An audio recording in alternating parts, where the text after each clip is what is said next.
ASEAN is actually more than the economic community. But economists understand the economics of the community better than many non-economists. Right? For the economists, the benefits of economic integration are actually very clear-cut. Right? First of all, you have an enlarged market. What's the importance of an enlarged market?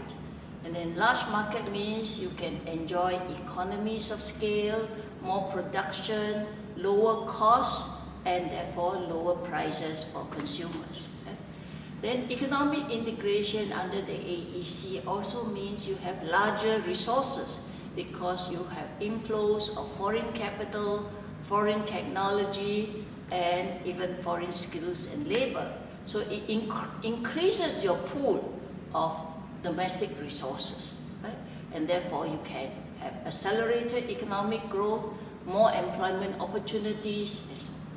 Thirdly, and this is an aspect sometimes is somewhat controversial, economists always believe competition is good, but businessmen don't like competition.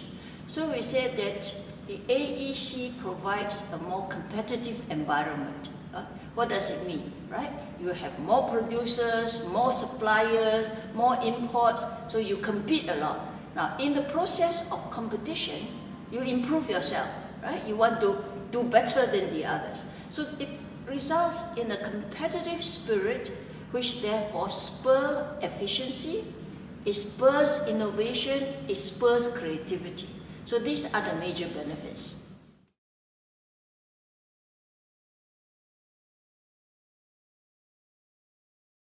When the AEC scorecard was published a few years ago, there was practically panic. Why? Because it says the scorecard shows that implementation was very poor.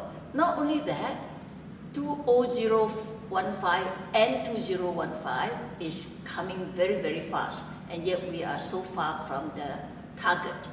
So as a result of which, there was a lot of soul-searching, and policymakers try to see how we can speed up the process.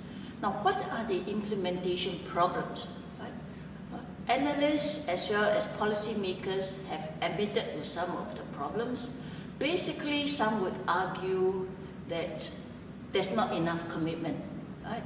In other words, you promise to do what you do, but you never carry it out. So it shows a lack of political will. But that begs the question, why is it you have AEC and yet you lack political will? Then the question is, why is it difficult to implement? Okay. What are the problems in implementation that the AEC scorecard shows? It says, in the case of tariff elimination, well and good, everybody follows the schedule and implement. But when it comes to non-tariff barriers, implementation is very poor. What do you mean by non-tariff barriers? For example, regulations regarding a particular good or a particular service, right? Like say cosmetics, it must have certain types of ingredients that are permitted and so on. So when it comes to non-tariff barriers, it is very difficult because countries impose non-tariff barriers for a variety of reasons, to protect the consumer, to protect the producer, not necessarily because of international trade. So identifying what are non-tariff measures as against what are non-tariff barriers. Barriers are barriers to trade. Measures are if you impose for security reasons, health reasons, and so on.